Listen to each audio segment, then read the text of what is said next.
Welcome to the Experience Darden podcast. I'm your host, Brett Twitty, and you are listening to a new episode. On this episode of the podcast, I'm excited to share my recent conversation with Jessa Ursabia. Jessa is a first-year student in our full-time MBA class of 2025, and she's also the newly elected president of the Graduate Women in Business Student Organization here at the Darden School of Business. Jessa and I recently connected to talk more about her background, her decision to pursue an MBA, what led her to Darden, her plans for GWIB in the coming year, and so much more. As always, if you find this conversation helpful, please like this episode and subscribe to the Experience Darden podcast so you never miss an update. And remember, you can always check the episode description for links to Darden blogs, social channels, and more resources for tips, insights, and stories about the Darden experience. Now, without further ado, here is my interview with Jessa Ursabia. Jessa, welcome to the podcast. Thank you so much for having me, Brett. Well, it's great to talk with you. Last day of spring break for you, I gather. How was your spring break? Oh, it was so much fun. Went to Miami with my dog and also some of my classmates, which was just so nice to be able to relax, have this like break in between Q3 and Q4. So it's been really nice and really warm down there. All right. Well, let's talk a little bit more about how things are going. So you mentioned moving into Q4, what classes will you be taking in this quarter? Yes, so I'll be having, as part of core, we'll be having Ops 2, which is like operations, which is like the part 2, I guess. It's a lot more enhancing like what we've already learned from operations in Q1. And then we'll also have economics, which is the part 2 of that. We learned a lot about like microeconomics and macroeconomics in Q3. So this is more application of that and looking at like different countries. And then I'll also be taking some electives, including one that is like effectual entrepreneurship. I don't really know what that means, but it sounds very interesting because I've never been an entrepreneur before. I've always worked in like the corporate world. And so this is very interesting to me and like how entrepreneurs work. And I'll also be looking forward to like learning from my classmates there. Yeah, effectuation, effectual entrepreneurship. These are topics that have come up quite a bit on the podcast when we talk with students who have entrepreneurial interests and pursuits. It's the model, the approach of entrepreneurship that's kind of espoused here at Darden. So I'm sure you'll enjoy that elective. I think the skill set is actually broadly applicable and relevant for anybody, even if you're not launching your own venture. Definitely. And that's something that I was learning throughout my recruiting experience. I was both recruiting, consulting, and also exploring different options like such as ETA and private equity. And one of the feedback that I got from one of my interviewers is like, it's really helpful to be able to think like an entrepreneur. And that's something that I wanted to learn from my classmates and also in the classroom before I even explore that area. All right. Well, let's talk a little bit more about you. Tell us who you are. Who are you? What's your background? Yeah, so before coming to Darden, I was from Southern California, specifically like in Long Beach. And then I went to Chapman University for my undergrad and really started out my career in accounting and finance, took on different roles such as audit, FP&A, and then went into financial due diligence at KPMG. And I knew that I wanted to have like more experiences out of, going into the classroom. I feel like I didn't really take advantage a lot of my undergrad experience of like learning business because I never had any of that like corporate experiences. My family is also like first gen, we immigrated from the Philippines. And so a lot of like business things like just didn't seem like it was very relatable to me at the time of undergrad. And so I wanted to take that experience into like my MBA. Well, how did you get interested in pursuing an MBA? Yeah, so I was in FDD and I realized that a lot of my experiences have been in finance and I wanted to kind of branch out and look into different projects that would not be so much on that niche and scope. And so I knew that I wanted to do a pivot to consulting. And so that's how I found Darden. And it's really the best place for me, I think. Yeah, what is it about Darden that resonated with you specifically? Ooh, so many things. Initially, I heard of Darden because of the case study experience. I was also applying with my fiance, who's now my MBA classmate. And so we both wanted to learn so much from the classroom and learn from different people. And then what really sealed the deal for Darden for me was being part of like this community and everybody who's so like willing to invest in others. I've always like looked for people who are givers because I know that as someone who also wants to be a giver, I wanted to reap like those benefits and also surround myself with like-minded individuals who are from diverse backgrounds. And so that's what really stood out for me at Darden. Was the case method, I assume it was a new approach for you? Had you had any kind of case method like classes in your prior academic experiences? Not at all. I was mostly like in a lecture-based environment in college, and I found myself sometimes would like get detached. And because I do want to express my reactions and like learn from my classmates, I always go like, oh, I wonder what my classmates are thinking about this specific topic. And so that's what really drew me to Darden. And then having attended one of the virtual like classroom experience as an applicant was really helpful to like, oh wow, this would actually be the academic experience that would help me grow out of my shell and be able to develop the communication skills that I needed to progress my career. So did you apply to Darden through the consortium? Yes, I did. And it was so easy because it's like a common application. Although Darden did have specific questions that were, targeted just for the school, I thought it was so easy. I really resonated with the mission of the consortium, and I wanted to actually go to a consortium-based school just because of like, when I was looking at different schools, I knew that I wanted a community like the consortium because I really care about diversity, both in the workplace and also in school environment.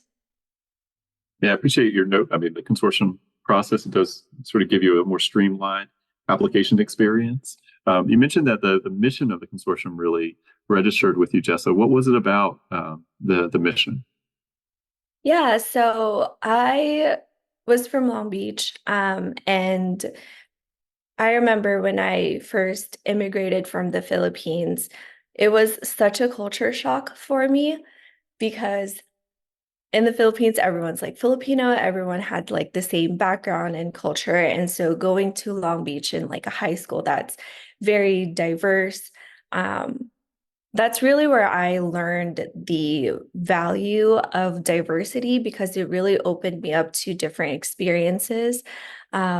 Additionally, I knew that there's a lot more room for, Black Americans, Hispanic Americans, and also Native Americans in business school and in corporate. That's something that I've seen in my previous jobs. In college, I remember going to a predominantly like white college, and I knew that there needs to be more diversity because a lot of the perspectives are one-sided. And so that was something that I really resonated with. And I knew that I wanted to be part of the mission of increasing underrepresented representation in business school. So you come to Darden as a brand new first year student. What was that adjustment like? Had you spent much time on the East Coast, being a West Coaster? Not really. That's another reason why I wanted to go to Darden because I wanted to have an experience living in the East Coast, even if it's just for 2 years. I remember my mom was saying, like, oh my God, that is so far. Like, my mom and I were like pretty close, and so are like my siblings. And so I knew that I wanted to go back to LA um, after business school. So I wanted that East Coast experience snow for a little bit. And my dog, she loves the snow. Were there other adjustments to being in business school outside of just the meteorological realities of being in a place with four seasons as opposed to 300 plus days of sunshine and warm weather? Yeah, I really like it here in Charlottesville. I thought that there wouldn't be as much to do, but that's not been the case at all. There's so many things that are happening. There's always like some winery, there's always like tours happening, hikes. And also, just coming from a city, it's so nice to be like in a community where it's like I don't have to commute like 30 minutes or an hour to go see my friends. I could have gone to like LA schools, but I chose not to because I knew that I wanted to form friendships within the MBA program. Right. You mentioned you had worked in financial due diligence, so I imagine some of the quantitative classes a bit more familiar to you, but what was it like to say learn finance and accounting through the case method? Was that a shift? Definitely a shift. I I really liked learning it from like a case method perspective. I know that some people like struggled for a little bit, but as someone who has had background with that, I haven't been um I mean, it's easy for me to like come in and to like my learning team and like talk to others about like accounting, like in the real world, this is what we would do. But in like case method, having to explain that in like layman's terms, I think has really given me an experience with accounting that I have like never thought of. I'm like, oh yeah, why does that make sense? And so it forces me to like go back and think, oh wow, like maybe that shouldn't be the case, or yeah, that totally makes sense why you have to record journal entries like that. And so it's been really fun, and it's not like I haven't learned anything new from learning accounting and finance. I actually thought that, oh wow, like I wish I knew something like this because it would have been helpful in like talking to others who are like non-finance majors or like people who are outside, because that's going to be like really crucial when you like talk to other stakeholders that don't have the same experience as you. Yeah, there is a benefit in not placing out of any classes at Darden. You have to learn how to speak about these things with people who may not necessarily have the same level of experience and expertise with a particular topic.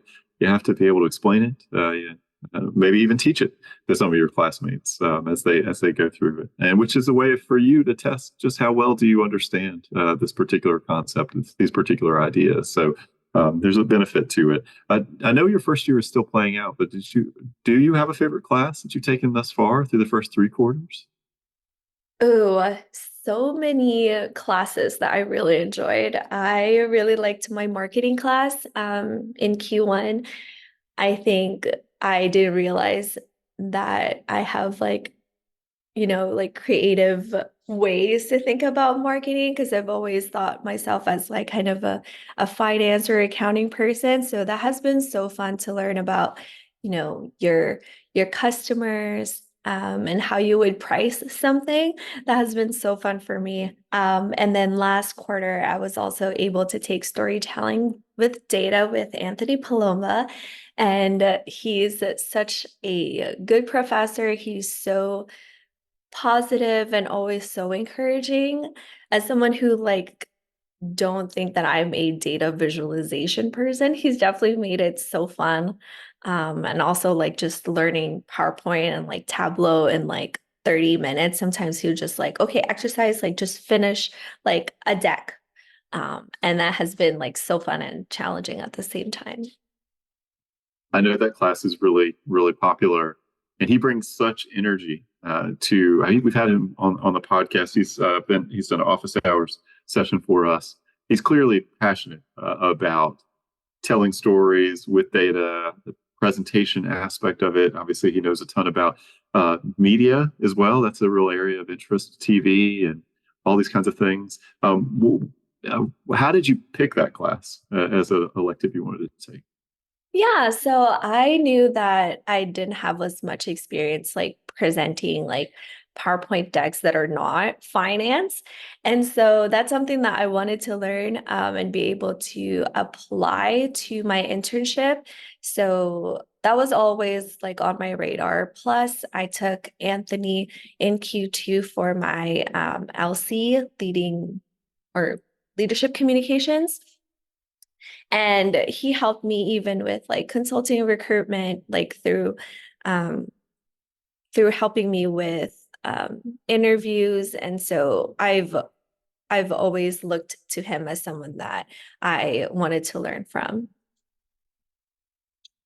What will you be doing this summer? I will be at PwC. I will be in consulting. All right. Are you going back to the West Coast? Yes, going back to the West Coast, that was the goal from the very start. I knew that a lot of people were a lot more flexible in terms of like where they would like to go. But for me, I knew that I wanted to be close to family. And so right from the get-go, I told everybody that I wanted to go back to LA.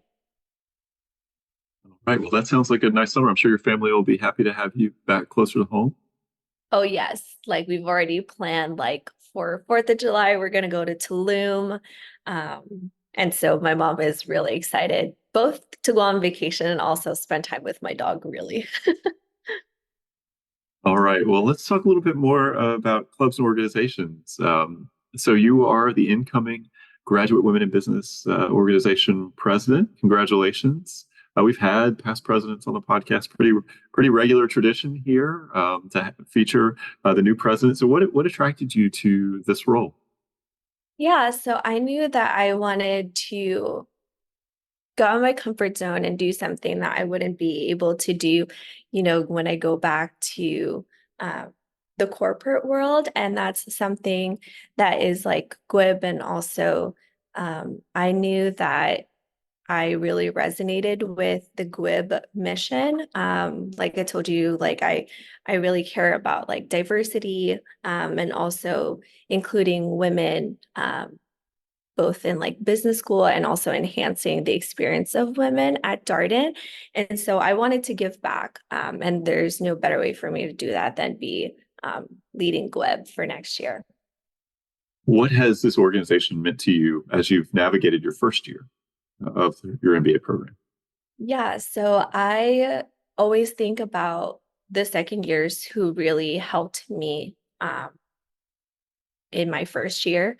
I don't think that uh, I would have been able to survive my first year without the second years. They have been so instrumental to me. And I knew that I wanted to do something similar and be able to give back to first years in the future.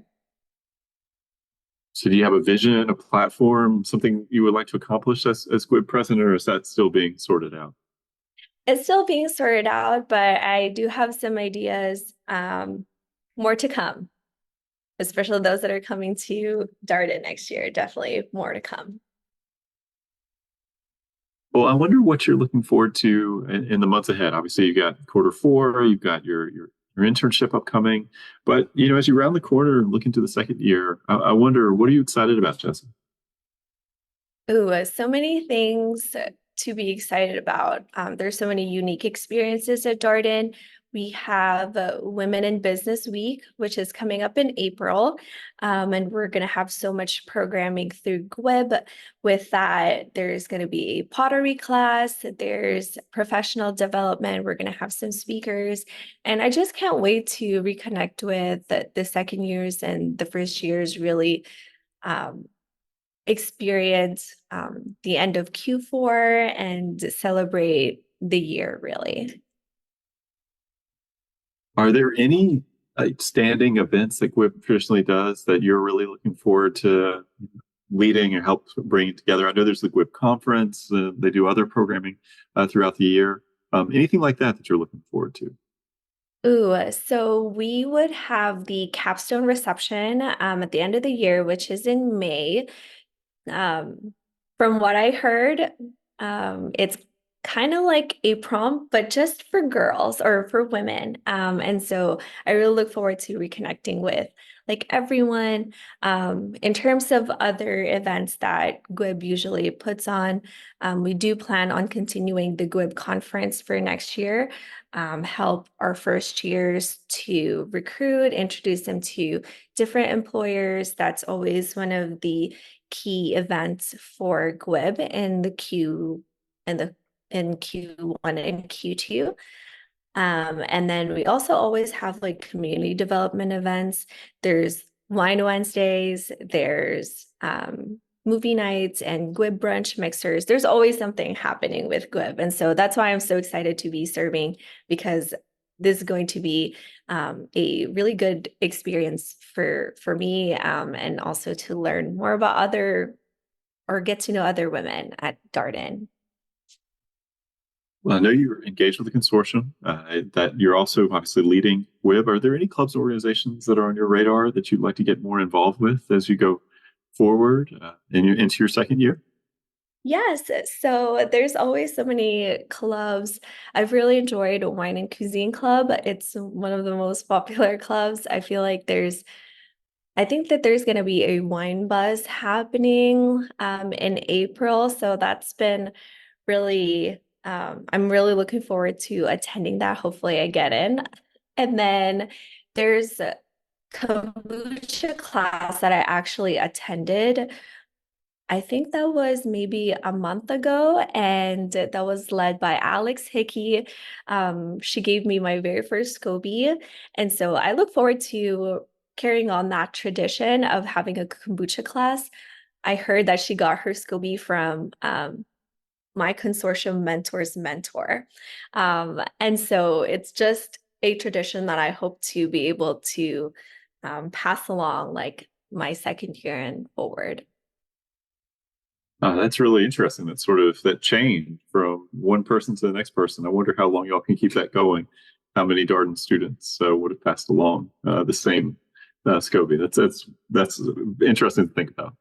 Yes, and I've been so into it. I never knew that I would, or I never expected that I would like grow or have like my own like homebrew setup, but here I am like really so into it. So that's one of the perks of like going to MBA is like you get to experience like these new things and like learn from people.